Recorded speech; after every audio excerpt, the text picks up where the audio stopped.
I want to tell you a story that, depending on how you look at it, either made me look really smart or really stupid.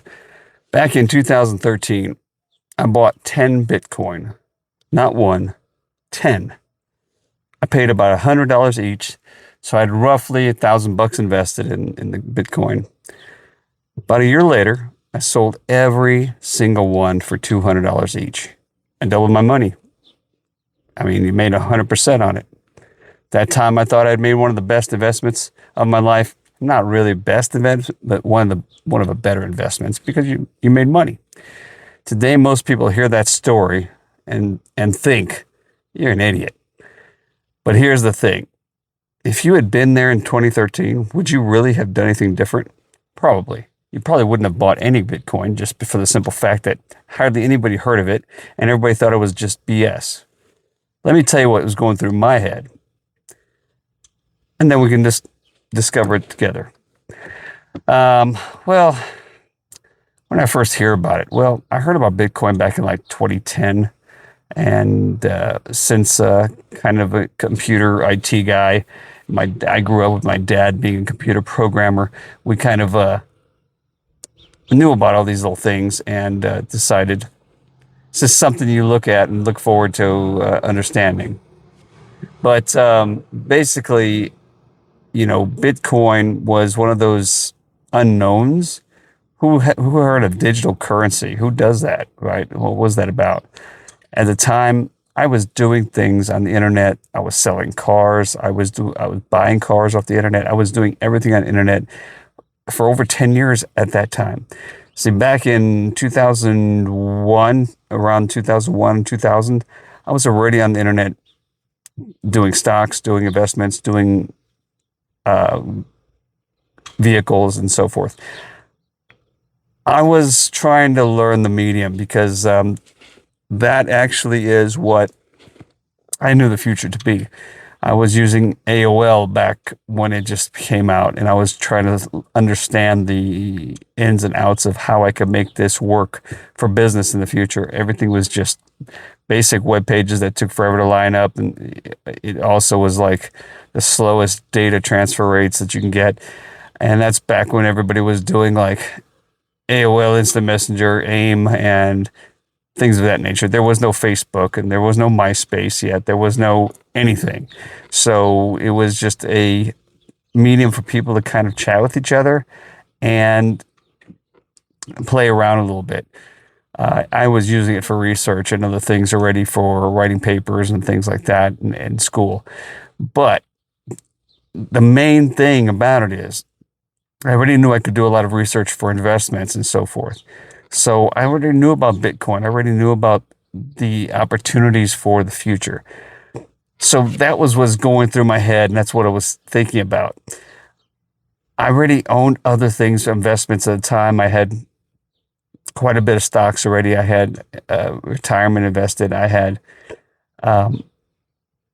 actual gold and silver and so forth. And I had actually done kind of a diversified portfolio, including tangible assets like Rolexes and other things of that nature. So I had plenty of things that I was kind of had my hands in, and that was one thing I didn't have my hands in yet. So I was like, well, why not learn and invest some money here? $1,000 was like a testing ground or a proving ground to see if it would actually do something.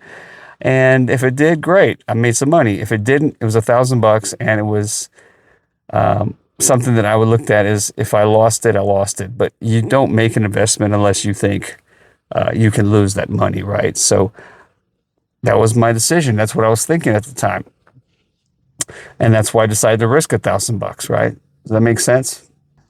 Another question is, what were people saying about it back then? No, not much. There was a few, handful of geeks that talked about it, talked about how they couldn't figure out who the real founder was and all these things. And it was a mystery behind it. But the biggest issue was it was something that intrigued me with the blockchain. This is something that couldn't be hacked, couldn't be manipulated, and it was deregulated from the central banking system, which is appealing to a lot of people, especially when you're talking about international buy rates and so forth.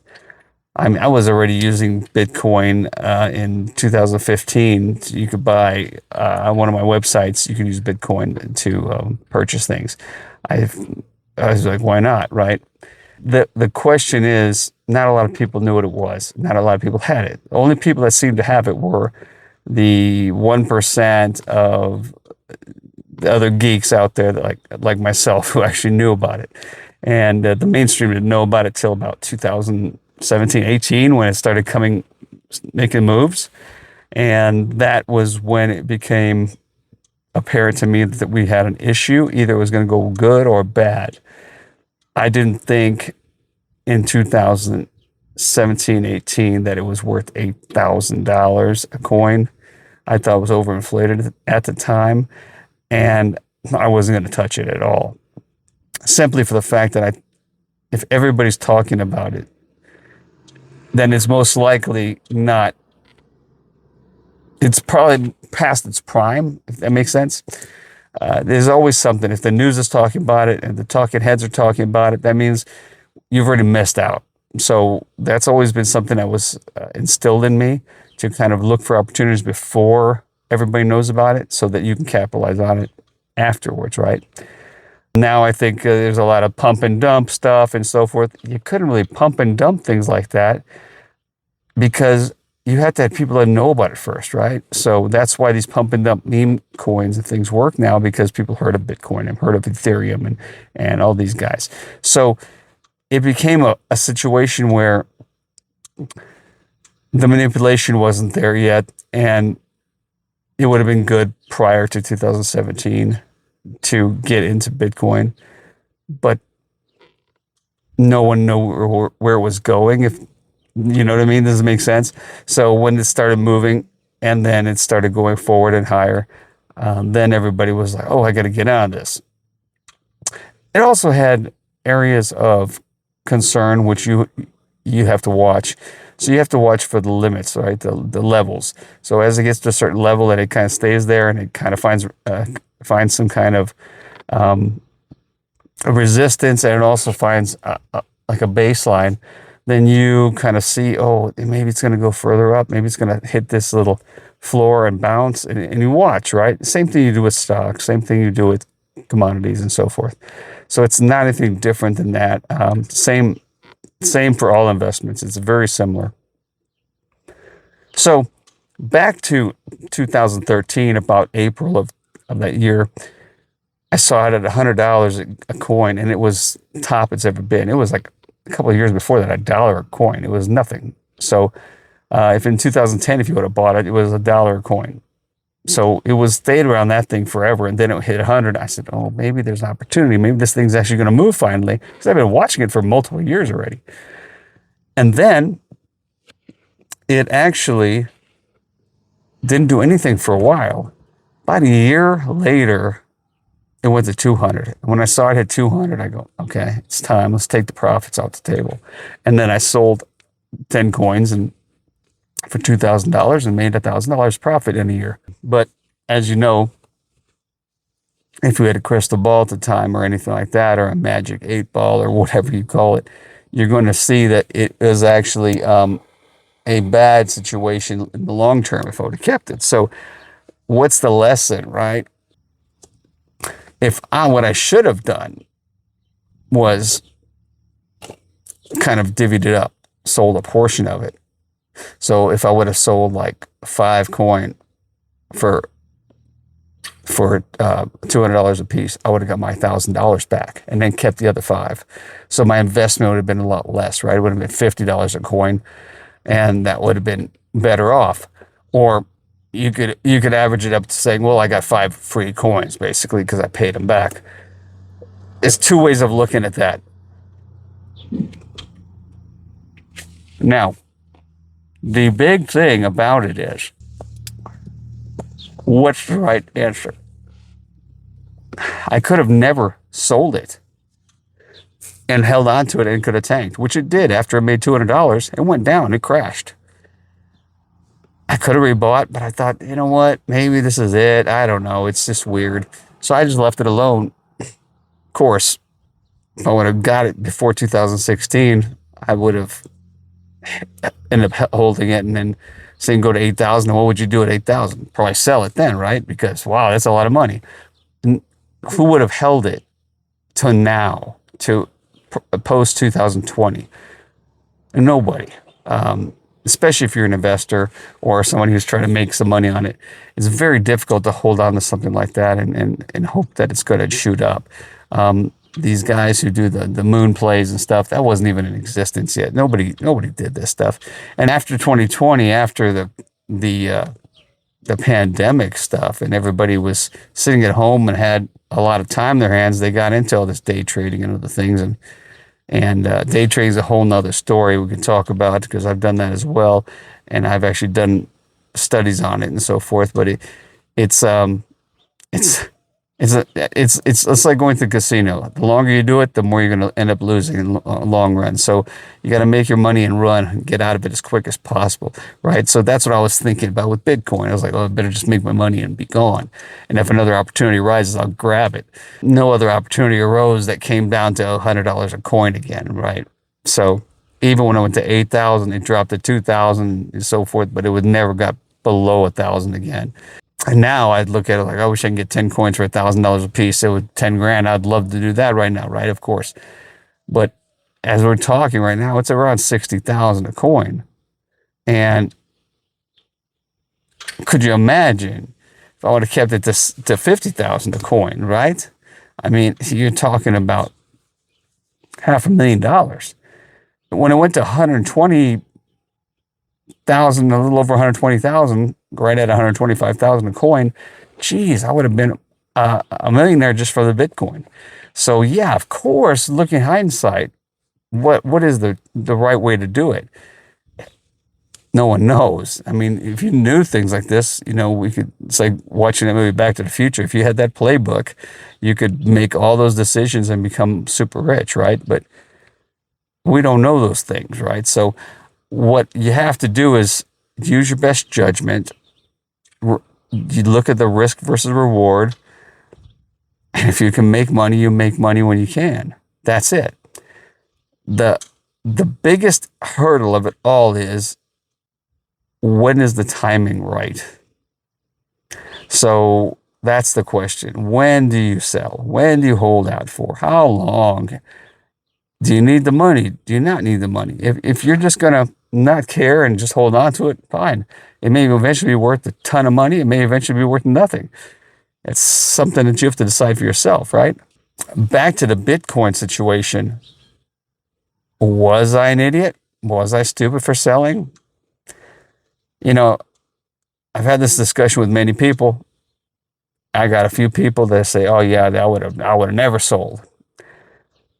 But those people don't have anything as in investments or anything. It's always the people that are afraid to take the risks that have the biggest voice and condemnation. The people that are either investors or traders or business people all say, take the money when you can get it. Obviously, we're here to make a quick flip. We're here to make money and take that money and make more money, make more money. That's the school of thought for most successful people that are multimillionaires and people that are in a situation where they own multiple businesses and so forth. It's always about churning, right? Keeping the waters flowing. Nothing stagnates, because the stagnation is actually causing bigger problems. What does that mean for any of us? It means it's hard. It's not easy to make these decisions. It's not easy to buy it at $100 a coin, even when it's not proven yet, right? It's $100 $100. You can do something with this money. It's tangible. And if you've ever noticed, if you pay with a card, the money goes a lot easier than if you have to take the cash out of your pocket and look at that $100 bill and break it and give it away. You don't want to give it away that easy, because you know how long you worked for that money. It all is in my head thinking, how can this Bitcoin do something? How is it going to be relevant in a 10-year frame, a 5-year frame, a 20-year frame? Well, at that time, in 2013, I was thinking 5 years. So I was thinking, oh, by 18, it should be moving by then. When I saw it moving in a year, I said, okay, take the money, see what happens, watch it. And when it crashed, I was like, psh, I guess I got lucky. I dumped it. And at that time, I looked like a huge winner. Little did I know that it would get to 120 or so thousand. Best decisions for ourselves as we can. There's no perfect scenario. There's no perfect world where you make the right decision every time. If you ask any successful person, I don't care who they are, there's a lot of failures before they made the success. So the failures aren't what we're all taught to. The failures are. Failures are stepping stones to succeed. So every time it's like climbing a ladder or climbing a staircase.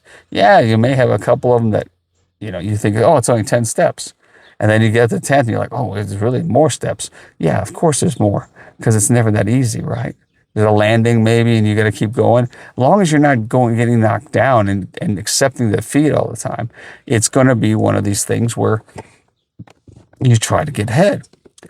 Now, what's Bitcoin, the current state of it, going to be? Is it worth it right now? Well, to be honest with you, at 60 or so thousand, it seems like a good baseline. It's kind of hanging there.